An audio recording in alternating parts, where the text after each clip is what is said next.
kadi bawa de wali negara dia ko dia pak ko ka kapalo banda. Ko lah tiba segera pak ya. Ko jadi ini ko ayahnya dangkal tapi saja minta ampun. Dia rasa ke mandi malin dia bawa baju. Apa lu rasa sampai buka satu. Apa wali buka satu. Pak. Iko yang samping kau ada lain enggak Pak selain itu Pak? Itulah, itu pusatnya. Kau pusatnya? Pusat Kapal Banda itu kau lingkungan, nanti bisa main raki-raki dulu. Iko hari biasa sih kau lah rami gitu Pak yo. Kalau Sabtu Minggu bayar jalan. Jadi kau merupakan kebanggaan wisata yang ada di Taram ke Pak ya? Mengandalkan alam, keaslian alam. Tapi malin tadi aku adonan mimpi malin tadi Pak. Wow, jauh nampak ada malin tadi. Jadi di sekolah Pak, ada di AT itu Pak, itu lokasi berburu Pak. Oh dia itu tetap lokasi berburu tuh. Itu lokasi berburu. Anak nagari biasanya kalau habis Jumat tuh Pak Malin, biasanya berburu salek namanya. Buru salek. Buru salek. Buru salek itu buru ketik. Oh. Jadi cuma kadang mana ada lokasinya tertentu, namanya salek ya. Nah hobi berburu. Nah hobi berburu. Aku Pak Disko Pak di samping kau malin candi kau banyak lo ada warung-warung untuk Iya. Masyarakat apa Pak? Saya yang membantu ekonomi masyarakat itu Pak. Ibu tuh lain aja tuh raki. Pak aja ada raki. Iya. Dia ada raki Pak. Ya jatuh tergaknya Pak. Tapi itu enggak dalam Pak. Enggak. Ya kalau jatuh kau kan saja itu. Kalau benda itu terasa di kampung, rasa Pak nek raki itu. Yang mau dia kau nak ada tapi lain jadi. Itu memang membayar itu Pak. Iya Pak, iya dong. Ada membayar Pak. Tapi itu jago. Nah sewa raki saja Pak. Sewa diri jago dulu. Iya. Keamanannya itu terjamin. Kan ada tuh Pak petugas Pak. Petugas langsung. Ada petugas tuh. Sekeliling tuh ada petugas. Kalau jatuh nanti. Tapi mencari enggak lo dalam mana? Enggak. Tapi petugas soal siapa? Petugas. Iko hari itu salah rami hari biasa apalagi hari libur satu minggu soalnya rami nang bari. Siko ada sampai perkemahan bagai Pak. Perkemahan siko Pak di belakang kok. Ada Pak. Kemana alun awak boleh, alun awak buka. Masih mempersiapkan tampil baru Pak. Soalnya kalau perkemahan kok malam tentu keamanannya perlu dijaga Pak. Misalnya melincale kok desiko lah ada sungai Meliko. Jadi kalau orang camping seperti lagi karena perbukaan seperti jadi sana mana gitu. Iya. Ini kemana ke Pak? Yang jelas itu Pak ya. Itu airnya lebih jernih, nampak dia lebih jernih. Oh di situ Pak. Ada lah sana kini malin jo Pak Wali Negara Pak. Di bawah itu balik sana. Itu air lebih jernih apa dia. Iko salah jernih Pak Wali apa lagi di situ. Ada sana maka kita tarik perjalanan di acara Kali Liang Kampung Puta-Puta Beleng-beleng Puta-Puta spesial di Taram Kabupaten 50 Kota.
Kalau mencari-cari Iko kok yo mana saja Iko dan ditunggu-tunggunya dek tamu mancanegara apalagi tamu-tamu tamu yang ada di Indonesia maksudnya tamu lokal guys. Yo. Kelompok sadar wisata gitu. Mencari ke lingkungannya kok Pak. Barasia mana Pak Bala caranya mengelola sampah kok Pak Merdeka. Bisa barasia Merdeka? Sampah mau dikelola Pak.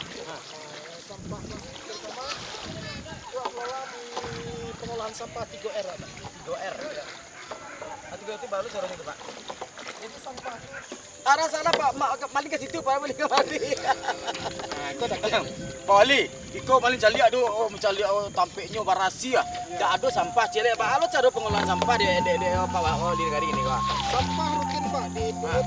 Kaca apa kepo? Dipungut sampah oleh itu Pak Darwis nih Pak. Nah, dan pengelola wisatanya nanti sampahnya diolah di pengolahan sampah Pak, Iya. di mesin pengolahan sampah. Oh ada mesinnya Pak. Ada Pak, dicacah. Sampah plastik itu dicacah Pak. Cacah, kemudian sampah organik Pak, jadiin pupuk. Tapi maling cali apa yang tidak di rumah tuh ada nampak sampah jalan maling tuh. Alhamdulillah Pak, masyarakat semakin sadar Pak. Artinya kumpulan tuh. Nyukupan dipilah Pak, dipilah. Dipilah? Dipilih dan dipilah. Dipilah. Nah, sampah-sampah yang berguna contohnya plastik-plastik, kemudian basi, embe-embe bekas. Itu dipilah Pak, dipilih. Itu berharga tuh Pak, itu piti tuh Pak Malin. Oh, Jadi piti tuh. bisa dijadikan menambah pulau income yang dimasukkan Pak ya. Iya paling kurang bayar BPJS. Iya. Tuh. Kemudian itulah nampak ada Pak Malin gini, alhamdulillah lah sampah makin berkurang. Nah, kalau wisata kok ada sampah percuma ya Pak Malin. Iya. Kurang deh. Gua lagu tuh Pak. Nah, Basam baraki toka bulu. Basanang Baranang, saranang yo ke- kata pian. Basaki saki gitu dahulu. Basanang sanang yo kemudian. Ditaram iko di Kabupaten 50 kota sama Pak Wali naranca bana. Kini Kamalin pulang ke Padang. Sana itunya harapan Pak Wali yo gak boleh ini. Harapan untuk muka Pak. ke depan harapannya wisata ke tentu bisa dikelola dengan lebih baik. Iya ya. Tetap mempertahankan keaslian alam tanpa merusak alam dan mempertahankan nilai-nilai lokal. Wisata itu kami mengistilahkan wisata untuk semua Pak. Semua orang merasa bahagia, merasa senang dengan wisata kau. Nilai-nilai lokal tetap terjaga. Terus Pak, dek berangkat ke nasional ke Pak, orang ke nasional lah kibu kamari ka menilai ke Pak, persiapannya lah matang nih ke Pak. Sana itu tadi perlu persiapannya lah matang dari Taram ke Kabupaten Kota. Jadi wajarnya manang di tiga Sumatera Barat matang wajar manangnya. Kalau malin lah mencari secara langsung jadi nak tota saja. Memang tabuti sadonyo. Paling hari ini kok Pak, ambil keturun ke di mau turun ke Pak. Di apa Pak? Di pelabuhan. Di mau turun ke mana benar Pak Wali bukan mama Cik Wali mah. Terus sana malin dia kalau mulai apa tapi ayunya sana ada. Jadi kau beranang apa ini kemari kau di wisata Cikoko aman insyaallah terjamin. Karena Cikoko itu guys bywordnya lah lagi yang byword. Ayo lah sana. Dari sekian. Saksikan tadi dia acara Guleng Kampung kau di Pernah TV Satio hari ada Tio hari Minggu bagai. Hari Sabtu ada bagai. Maksud sana. Oh ada nih tua. Ada nih tua. Karena kita malin diri dari Taram di Kabupaten Kota bersama Palin Karya. Mengucapkan keadaan tak singgung tadi kau nak talantung kakak turun ke naik malam minta maaf pada semua doledang mulu kita untuk mandi kalau nak ada semua kita berenang semua sekuat. Oke kata malin diri pamit. Wassalamualaikum warahmatullahi wabarakatuh. Kalian kampung puta-puta belang-belang puta-puta. Buat tari Pak.